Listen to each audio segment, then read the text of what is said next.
चलिए contract accounting का question number 32 है हमारा। ये जो पब्लिकेशन की जो बुक चल रही है उसका हम क्वेश्चन नंबर 32 करेंगे। कॉन्ट्रैक्ट कॉस्टिंग आपका चैप्टर है, उससे पहले के मैं क्वेश्चंस करा चुका हूं, ठीक है।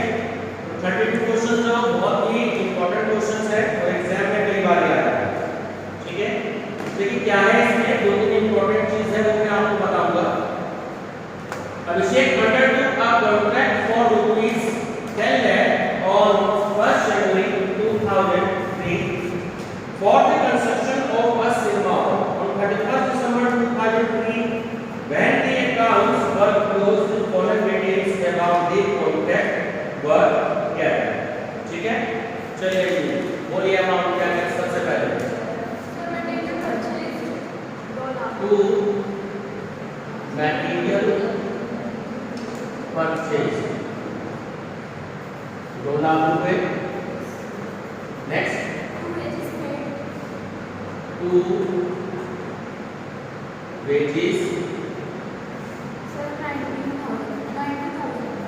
90 ठीक है।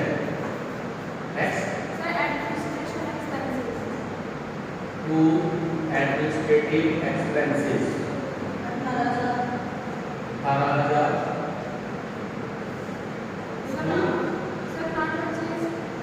To plan 1,20,000। Materials in hand, ठीक है। बाय मटेरियल्स इन हैंड कितना? 50,000, ठीक है। वेजेस एक्टिव मतलब आउटस्टैंडिंग, ये 2 दिन पहले भी मैंने आपको बताई थी। तो टू आउटस्टैंडिंग वेजेस हमेशा टू साइड में आती है। अमाउंट 10,000, ठीक है। वर्क सर्टिफाइड, ठीक है। वर्क इन प्रोग्रेस की हेडिंग हमारी आ जाएगी work in progress account work certified. बोलो अमाउंट 4 लाख, 4 लाख। अनसर्टिफाइड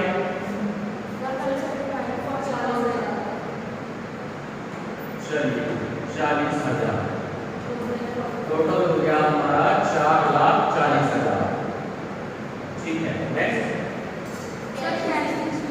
चलिए छोड़ दीजिए। अब जिसके लिए क्वेश्चन इंपॉर्टेंट है वो मैं आपको एडजस्टमेंट बताता हूं, ठीक है।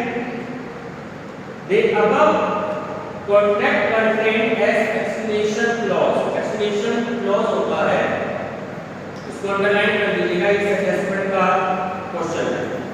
In the event of prices of material and rates of wages increase by more than 5%, the contract price would be increased accordingly by 25% of the rise।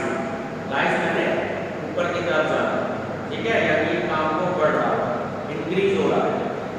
In the cost of material and wages beyond 5% in each case, ठीक है। यदि material और जो wages है उसके rate में अगर 5% से जो है वो इंक्रीमेंट हो जाता है, इंक्रीज हो जाते हैं, तो हर एक कंडीशन में मटेरियल और वेजेस की जो कॉस्ट है वो 5% ज्यादा हो जाएगा, ठीक है। और जो एक्सलेशन कॉस्ट है उसके अकॉर्डिंग जो हमारा इंक्रीज है वो 25% से जो कॉन्ट्रैक्ट प्राइस है वो इंक्रीज हो जाएगा। जब एक्सप्लेनेशन क्लॉज आपको दिया हो तो इसका आपको अमाउंट कैलकुलेट करना होता है, ठीक है। भाई यहीं पे वर्किंग नोट्स है जो स्टूडेंट्स थोड़ा सा मिस्टेक करते हैं, ठीक। तो इस क्वेश्चन को करने से पहले, क्योंकि वो थोड़ा सा लेंथी है, वीडियो में नहीं आएगा, तो आप क्या करेंगे कि अकाउंट के नीचे करेंगे। मैं यहीं पे आपको शो करके दिखा रहा हूँ, बाद में इसे क्लीन करके फिर मैं आपको बाद में बताऊंगा। अकाउंट्स आपको क्लोज नहीं करना है, अकाउंट्स के नीचे आपको वर्किंग नोट्स करना है, ठीक है। समझे कैसे? देखिए टोटल इंक्रीज कितना है वो समझ लीजिएगा। टोटल इंक्रीज जो है वो है आपका 25%। ये उसने क्वेश्चन में आपको गिवन दे रखा है, टोटल इंक्रीज है, ठीक है। इंक्रीज अप टू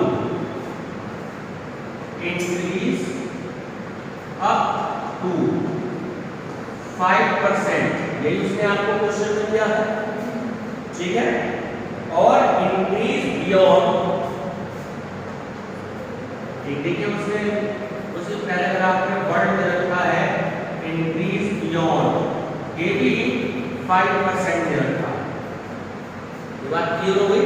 ये आपके एप्लीकेशन की वर्ड आपको याद रखना है। अब दो ही चीज में दिया उसने कि इसके लिए मटेरियल और बेसिक, तो देखिए कैसे सॉल्व करना है। इंक्रीज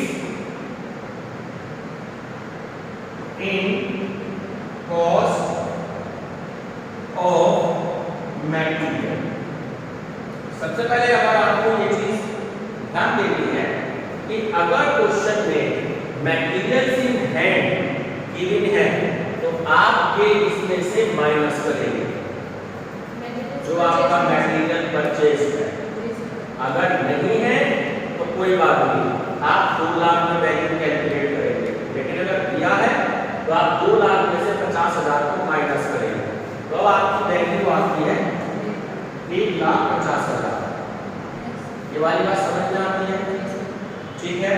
कितना परसेंट है? 25%, तो 25 अपॉन 125। ये बात याद रखना, बच्चे यहाँ 100 कर देते हैं, गलत हो जाता है। 25 अपॉन 125 इंक्रीज हो रहा है। और सॉल्व क्या वैल्यू आई? मेरे ख्याल में कितना? 30,000। ये बात क्लियर है। ऐसी दूसरी चीज यहाँ देखो, वेजेस दिए आपको 90,000 रुपए, उसके बाद अगर आउटस्टैंडिंग वेजेस दी है तो ये इसमें प्लस होती है, दोनों में डिफरेंस है 90,000 है। आउटस्टैंडिंग का मतलब फ्यूचर में वो पेमेंट देने की ड्यू है, तो वो होती है प्लस, और अगर मटेरियल से हेड है तो वो होगा माइनस। दोनों जगह बच्चे गलती करते हैं। तो increase in cost of wages, ठीक है। तो 1 लाख आपकी ये वैल्यू आ गई, दोनों को जोड़ो 25 अपॉन 125। तो इसे आपने सॉल्व किया तो क्या वैल्यू आई? 20,000। चलिए ठीक है, 20,000। इन दोनों का टोटल हो गया 50,000। यहाँ तक ये बात समझ में आती है, ठीक है। चलिए अब हमने एक बार तो इसका 25% कैलकुलेट कर लिया, अब एक बार 5% कैलकुलेट कर लेते हैं। Increase up to 5%, 1,50,000 into 5 upon 125 करो सॉल्व। 125 तो अरे 25 अपॉन 125 क्या है ना, तो 5 अपॉन 125 भी तो करो, 5 अपॉन 125 भी तो करोगे, करो क्या वैल्यू है? 40 है? 6,000। 40 कहाँ से आएगा?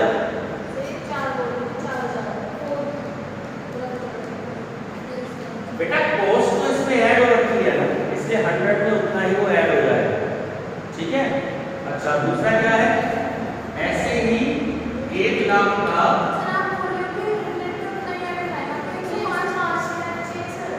बेटा ये वाली है,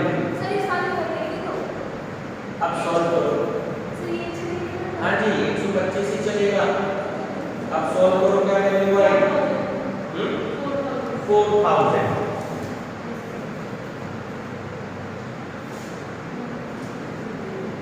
लाइन ध्यान से नहीं पड़ी, जैसे जैसे इंक्रीमेंट होता जाएगा वैसे वैसे उसने लिखा है ना 25% बढ़ोतरी होती जाएगी, और 100 में 25 को ऐड करोगे तो 125 होगा ना, तो इसलिए 125, ठीक है। यहाँ तक क्लियर हो गया। अब इसका टोटल आपका हो गया 10,000, ठीक। अब क्या करना है?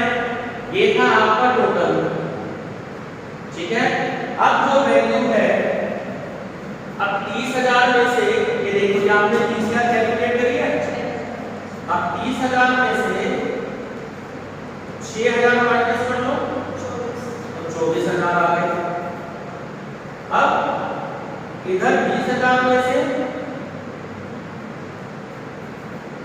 4,000 माइनस कर लो 16,000। तो टोटल कितना आ गया? 40,000। ठीक है, इस क्वेश्चन को अच्छे से करके जाना। Increase in contract price. अब एक चीज और बता दूं आपको, लास्ट लाइन का एक्सप्लेनेशन आपको इसमें कॉस्ट कैलकुलेट करनी है।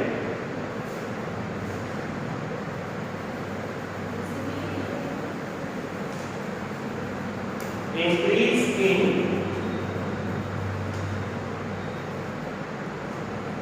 कॉन्ट्रैक्ट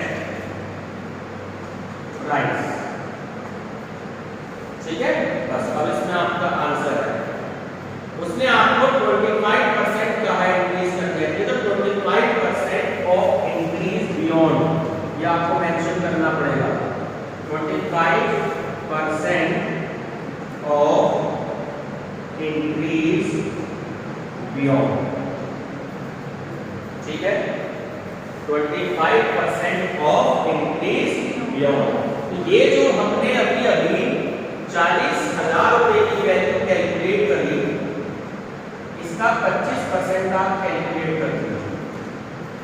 अब यहाँ पर 100 आएगा, 25% 10,000। जी, इस वर्किंग नोट पर आपका पूरा जो क्वेश्चन है वो बेस्ड है। अगर ये गलत तो आपका पूरा क्वेश्चन का आंसर है।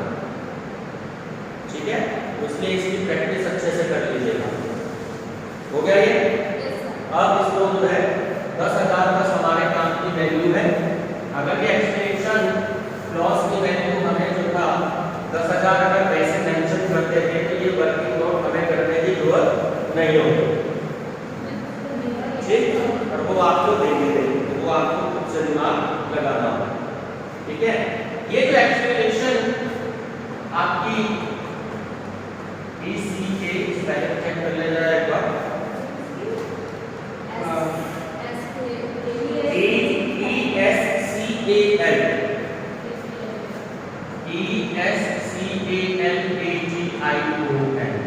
इसे हम कहते हैं बाय कॉन्ट्रैक्ट एस्केलेशन।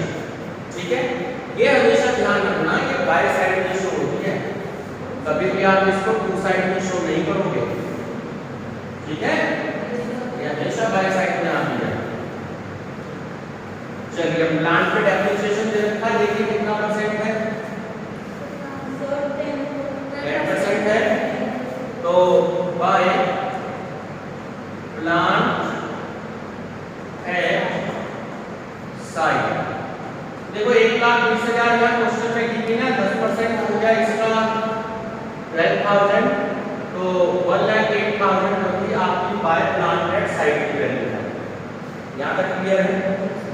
चलिए टोटल करें जी बाय साइड का और आज जी टू साइड का।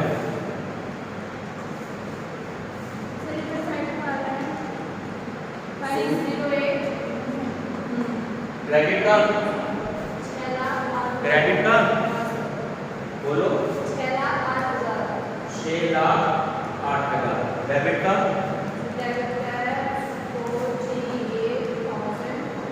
जो भी आ रहा है माइनस करके बताओ तो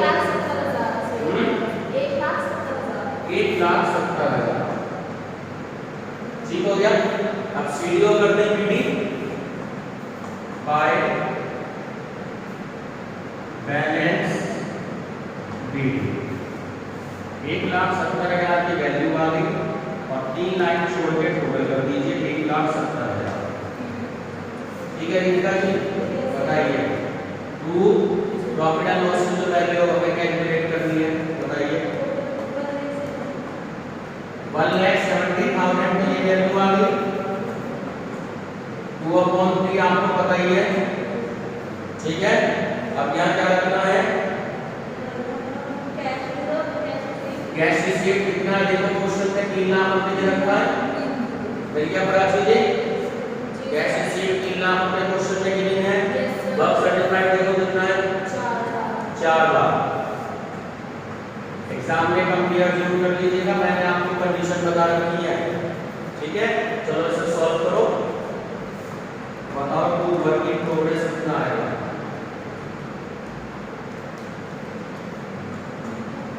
सर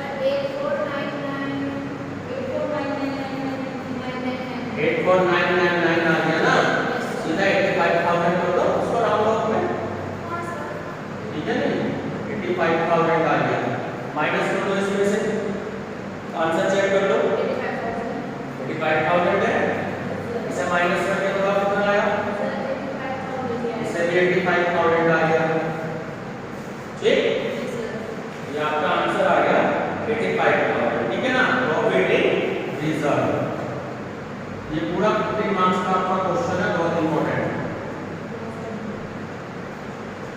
प्रॉफिट इन रिजर्व, ठीक है। तो मैं देख रहा था, मैंने कहा ये क्वेश्चन करा दूंगा आपको, बहुत ही अच्छा क्वेश्चन है।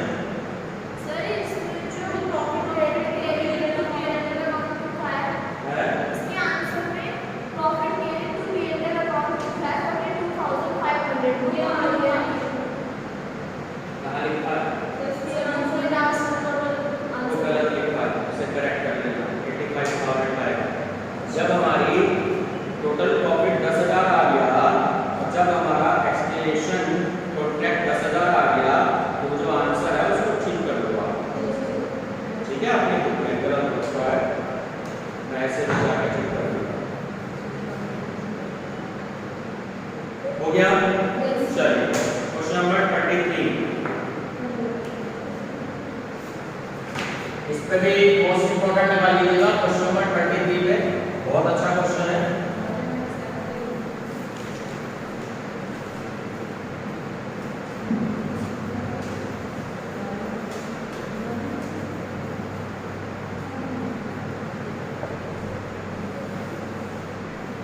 चलिए पढ़िए 33 question. Sir understood and clear undertake undertook a contract, जोर से थोड़ा सा। Sir understood and clear understood MS full क्या होता है, क्या कहते हैं इसे,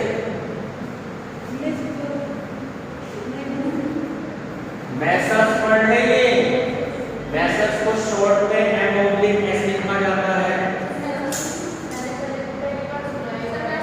11th में नहीं पढ़ा है, स्कूल में पढ़े थे टीचर ने,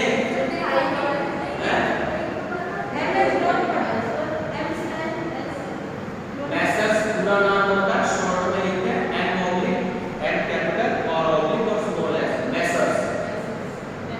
किसी भी एंटरप्राइज को, किसी भी कंपनी को रिस्पेक्ट देने के लिए मैसर्स वर्ड का यूज किया जाता है। जैसे आप भविष्य में बनेंगे श्रीमती अंजलि, श्रीमती रितिका, श्रीमती कराची, कास्ट नहीं बता रहा हूं कौन सी कास्ट हो। अब श्रीमती किस लिए लिखा जाता है, रिस्पेक्ट देने के लिए, है ना। तो श्री हो गया, फादर का नाम पूछे तो आप बोलेंगे कि श्री आर के अग्रवाल, मिस्टर आर के अग्रवाल, तो रिस्पेक्ट दे रहे हैं, अपना कोई इसका मतलब नहीं होता है, रिस्पेक्ट है, ऐसे मैसर्स वर्ड को भी रिस्पेक्ट देने के लिए शो किया जाता है, ठीक है। चलिए तो ये क्वेश्चन अच्छा है, क्योंकि इसमें नई चीजें आ रही हैं, क्योंकि क्वेश्चन आपका एक्स्ट्रा वर्क ऑन कॉन्ट्रैक्ट का, एक्स्ट्रा वर्क ऑन कॉन्ट्रैक्ट का मतलब होता है कि कभी कभी कोई ऐसा काम जो कॉन्ट्रैक्ट करते समय एग्रीमेंट में डिसाइड नहीं हुआ था, लेकिन वो काम बाद में करवा दिया जाता है। मान लो एक मकान बन रहा है, उस समय 10 लाख रुपए में तय हुआ, लेकिन कोई एक ऐसा काम हो गया, ठीक है जी, मैंने उससे 10,000 रुपए तय कर दिए, आप एक्स्ट्रा वर्क कर दो, ठीक है। तो एक्स्ट्रा वर्क वो होता है जो हमारे एग्रीमेंट में जिसकी कोई भी डिटेल नहीं होगी। चलिए बताएं, सबसे पहले क्या देखना है, टू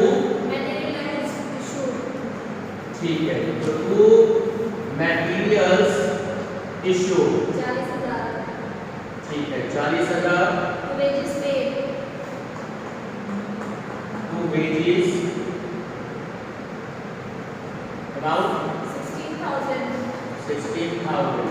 सर इसके नीचे और वेजेस दे रखा है वेजेस टू बी पेड अच्छा, वेजेस पेड और वेजेस टू पेड दोनों उधर रखे हैं ना। तो जो वेजेस टू बी पेड होता है इसको अंडरलाइन करके लिख लो, इसको हम कहते हैं outstanding wages. To outstanding wages अलगे स्टॉप करो।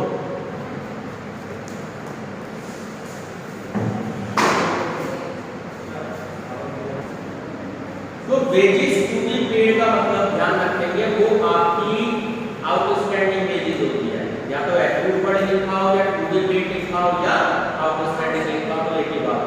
चलिए नेक्स्ट बोलिएगा, ये आपकी 2000 प्लांट इशू फॉर 6 मंथ्स इसको अंडरलाइन कर लीजिएगा।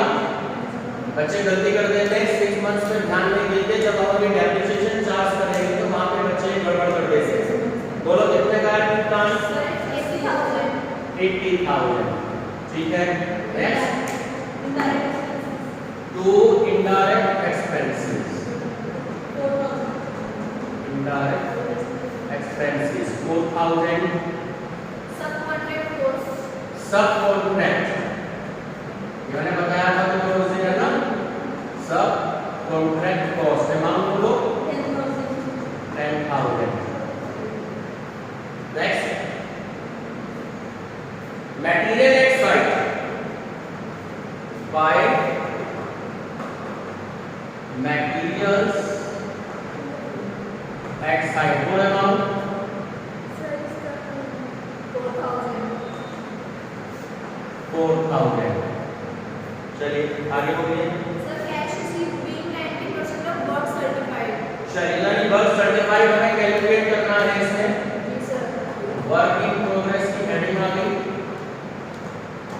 और वर्क सर्टिफाइड बताइए जी का कितना आएगा, कितना अमाउंट मिली है? सर 108,000 चलिए तो 1,08,000 का आपको दे रखा है, जी सर कितना कैश रिसीव हुआ है ना, 100 100 अपॉन 90 कर दीजिए, फुल अमाउंट आ जाएगा। 1,20,000 ठीक है, ये तो खुद से बड़ा चीज कैलकुलेट कर सकते हैं, वो दिक्कत तो नहीं। चलिए वर्क अनसर्टिफाइड बोलो 6,000। आउट ऑफ कॉलम में वैल्यू आ गई 1,26,000। ठीक है, आगे अब यहां से क्वेश्चन में थोड़ी सी दिक्कत पैदा होनी शुरू होती है। ये जो आपको पैराग्राफ दे रखा है, ठीक है, यहां तक सब बच्चे कर लेते हैं, यानी 5 नंबर मान लो कि 5 नंबर तुम्हारे पक्के 15 में से यहां तक। ठीक है, अब यहां से दिक्कत होनी शुरू होती है। दिक्कत क्या? ये क्वेश्चन में कहा है कि plant costing of ₹10,000 was sold on 31 October 2003 for a sum of ₹8,000। वो सीधी सी बात है अंजलि जी, ये चौक अगर 5 रुपए का है, 5 रुपए का है और तुमने इसको 3 रुपए में बेच दिया तो तुम्हें प्रॉफिट होगा लॉस होगा? लॉस होगा। वही कह रहा है कि 10,000 रुपए का जो प्लान था वो 8,000 में बेच तो लॉस हो गया 2,000 का। तो बाय साइड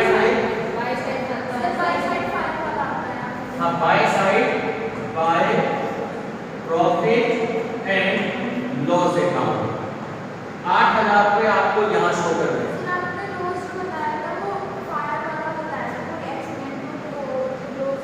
ये बेटा सेल ऑफ प्लांट कर रहा है ना, यहाँ पे सीधा लिख दो प्रॉफिट एंड लॉस की बजाय बल्कि बाय सेल ऑफ प्लांट। ये वो वाला नहीं है, ये जो 10,000 रुपए का जो प्लांट है उसको 8,000 में बेचा 31 अक्टूबर को। डेट का भी ध्यान रखना, ठीक है। तो 8,000 का तो आपने यहाँ शो कर दिए। आगे बोलो आगे क्या है? 12% आपसे डेप्रिसिएशन की भी बात कर रहा है। अब देखिए पहली मिस्टेक बच्चों को समझने में आ पाता 8,000 को यहाँ की बजाय यहाँ लिख देते हैं, या 10,000 में से 8,000 माइनस करके 2,000 लिख देते हैं। पहली मिस्टेक ये होती है। दूसरी मिस्टेक अब हमें प्लांट एट साइट कैलकुलेट करना है, वो यहाँ पर होती है। ठीक है, देखिए बाय प्लांट एट साइट। अब एक चीज ध्यान से समझो सब लोग, प्लांट था कितने का? 80,000 रुपये। अब 80,000 रुपये में से जो 10,000 रुपये माइनस करना बच्चे भूल जाते हैं। क्यों? प्लांट तो 10,000 का था ना, प्लांट तो 10,000 का था, वो बात अलग है कि उसको बेचा कितने का, 8,000 का बेचा या 12,000 का बेचा, वो बात तो अलग है। लेकिन प्लांट की कॉस्ट तो 10,000 की थी, तो 80,000 रुपये में से 10,000 रुपये तो ये माइनस हो गए। तो अब कितने का आ गया? 70,000 का। मैंने आपको भी 10 मिनट पहले बताया था, वो 6 मंथ प्लांट जो था डेप्रिसिएशन उसको अंडरलाइन करना है। अब 6 महीने का डेप्रिसिएशन कैलकुलेट कर दीजिएगा। इसको 70,000 आप यहाँ भी ऐसे लिख सकते हो, थोड़ा सा छोटा लिख लो, बाय प्लांट एट साइट 70,000 और लेस डेप्रिसिएशन। देखो 70,000 का कितना परसेंट में रखा है? 12%, और इसका 6/12 कर लो जिससे आपको याद रहे। बोलो क्या वैल्यू है? 4200 माइनस कर दो, मेरे ख्याल 65,800 वैल्यू आ गई माइनस हो गई। यहाँ तक की बात क्लियर है? दूसरी गलती जो है वो यहाँ, ठीक है, पोस्ट की जो माइनस होगी, तुम उसमें भी कंफ्यूज हो रहे हो, 8,000 या 12,000 या 15,000, हमेशा पोस्ट की माइनस होती है, ठीक है। अब by profit and loss sale of plant, ये मैं आपके लिए छोड़ रहा हूं, आपको हिंट दे रहा हूं, ठीक है। एक लॉस और प्लांट जो आपकी वैल्यू होगी वो आएगा यहाँ पर। अब एक चीज आपको ध्यान देनी है, ये 9,600 मुझे आप बताएंगे कि कैसे आया। तो ये कितने का बेचा प्लांट? 8,000 का। तो 9,600 में से 8,000 आप माइनस कर देंगे, ये वैल्यू हो गई 1,600। अभी हम पूरा क्वेश्चन कर लेते हैं, फिर आप लोग बताएंगे कि ये अमाउंट कैसे आता है, ठीक है। अब क्वेश्चन में देखिए, कॉन्ट्रैक्ट भी आपको दे रखा, नीचे वाली लाइन पढ़ लीजिए क्या है। जोर से बोलो, कोई नहीं बोल रहा, जोर से बोलो।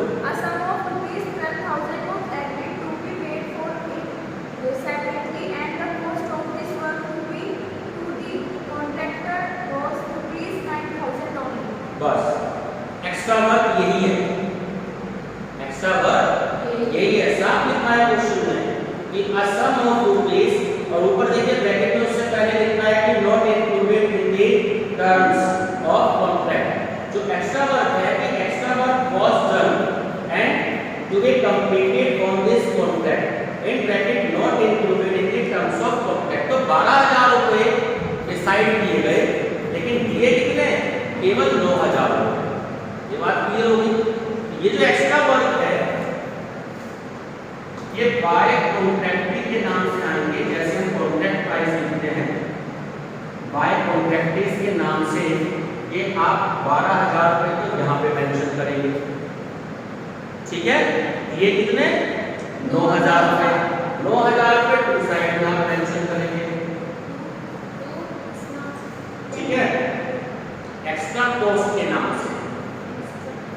टू एक्स्ट्रा कॉस्ट बुक में दे रखा है आपको, टू एक्स्ट्रा कॉस्ट 9,000। तो अंजलि जी अभी 3,000 का प्रॉफिट हो गया, लॉस हो गया? क्यों? 12,000 रुपए में तुमने किसी से कोई काम डिसाइड किया और तुम्हारा 9,000 का काम हो गया, तो ये जो 3,000 रुपए का जो डिफरेंस है ना, या यहाँ शो करो, देखो यहाँ बार-बार क्या लिखा है? लॉस। इधर की हम जो वैल्यू लिखते हैं किसकी लिखते हैं? लॉस की लिखते हैं। ये बात क्लियर होगी? बच्चे ये 3,000 रुपए लिखना भूल जाते हैं। बात समझ में आई? 12,000 का काम डिसाइड हुआ कॉन्ट्रैक्ट का, 9,000 रुपए दिए, 3,000 रुपए आपके किस चीज के हो गए? प्रॉफिट के हो गए। चलिए कोई भी एक स्टूडेंट टू साइड का टोटल कर लो। सर हो गया। हो गया। 797,600। और बाय क्रेडिट साइड का टोटल सर 16 पहले क्रेडिट का बोलो। 797,600। 797,600 797,600। अब हम इसमें से 2 बैलेंस सीडी बताइए क्या है टोटल। ये गलत नहीं है, टोटल गलत है।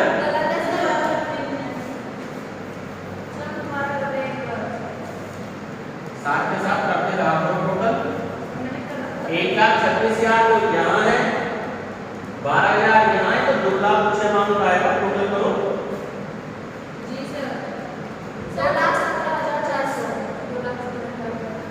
2,17,400। और तुम क्या बोल रही थी? कितना याद है डिफरेंस? चलिए आंसर चेक कर लिया। ठीक है, पहला आंसर हमारा ठीक आ गया 53,400। ये हमारा बुक से टैली हो गया। ठीक है, तो 53,400 ये आंसर हो गया। अब इसे बीडी कर दीजिए। 2 balance BD, by balance BD 53,400।